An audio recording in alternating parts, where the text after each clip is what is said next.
playing outside. Her hostile behavior alienated her from the community and set the stage for an eventual tragedy. By December 2022, Susan's actions had escalated significantly. In one incident, she confronted a truck driver who parked near the play area used by the children. When he refused her demand to move his vehicle, Susan erupted into a tirade, shouting threats and further demonstrating how extreme her behavior had become. This incident solidified her reputation as a volatile and combative presence in the neighborhood. As tensions simmered, the situation reached its breaking point on June 2, 2023. Susan's long-standing hostility toward the Owens family led to an incident that would leave a permanent mark on the community. What followed was not just a culmination of personal animosities, but a harrowing reflection of deeper societal issues. The events leading up to the tragedy began earlier that day. Frustrated by years of relentless harassment, Ajika Owens took a stand. She threw a "no trespassing" sign that Susan had placed near her property. While the act was not intended to harm Susan, it symbolized Ajika's exasperation with the persistent abuse her children faced. Susan, however, viewed the act as a provocation.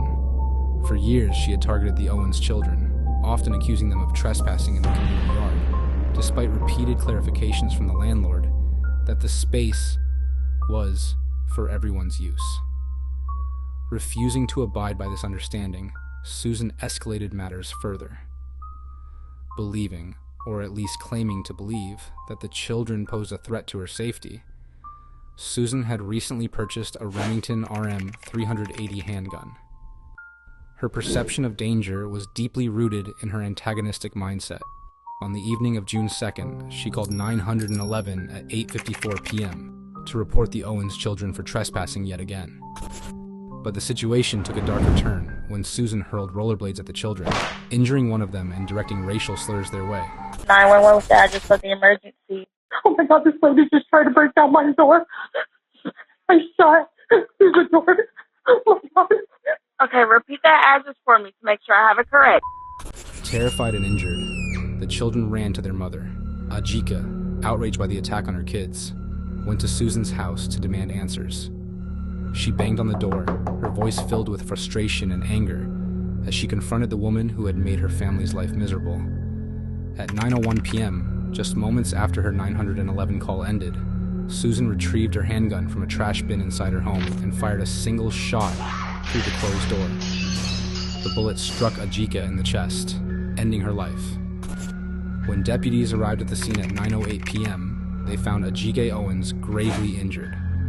Despite their efforts to save her, she was pronounced dead at 9:34 p.m. Susan Lawrence was taken into custody, but questions quickly arose about the implications of Florida's Stand Your Ground law, which allows individuals to use or threaten force if they believe it's necessary to prevent imminent harm.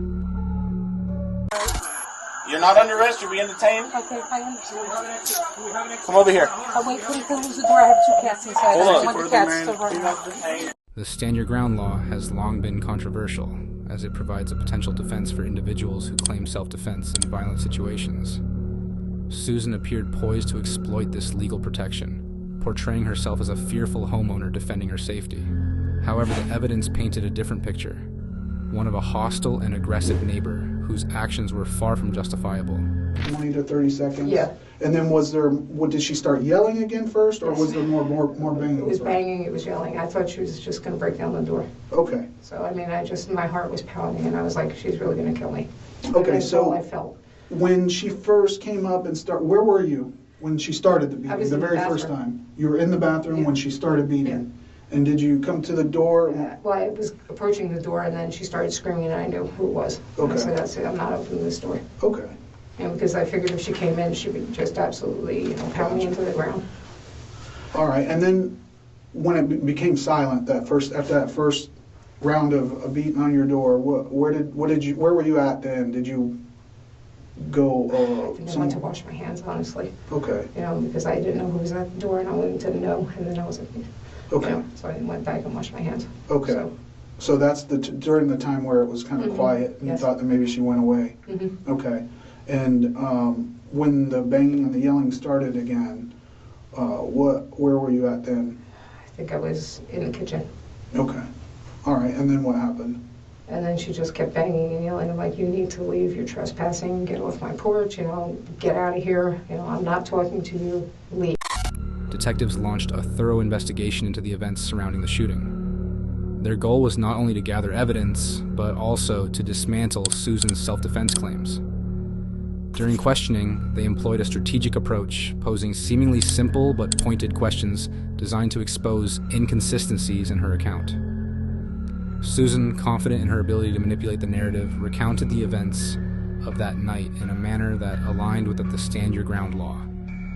She emphasized her fear and painted herself as a victim, carefully crafting a story she believed would shield her from prosecution. Yet, the detectives remained vigilant, recognizing her narrative as an attempt to evade responsibility. As the questioning continued, Susan's version of events began to unravel. Detectives methodically presented the facts, highlighting her pattern of harassment and her disproportionate response to a minor confrontation. The tension in the room was palpable as Susan's carefully constructed facade started to crack.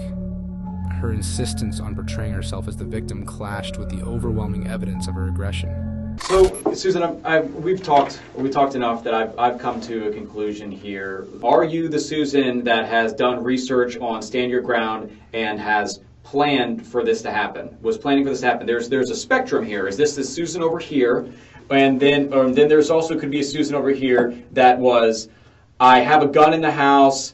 I'm scared. Someone is knocking on the door. I'd like them to go away. I'm just gonna, I picked up the gun and I accidentally shot the gun. There's a Susan somewhere in the world like that. You've somehow found a spot in the middle where you're trying to explain this, but it doesn't actually make any sense. That within 2 minutes, because we know it's 2 minutes, within 2 minutes, this person came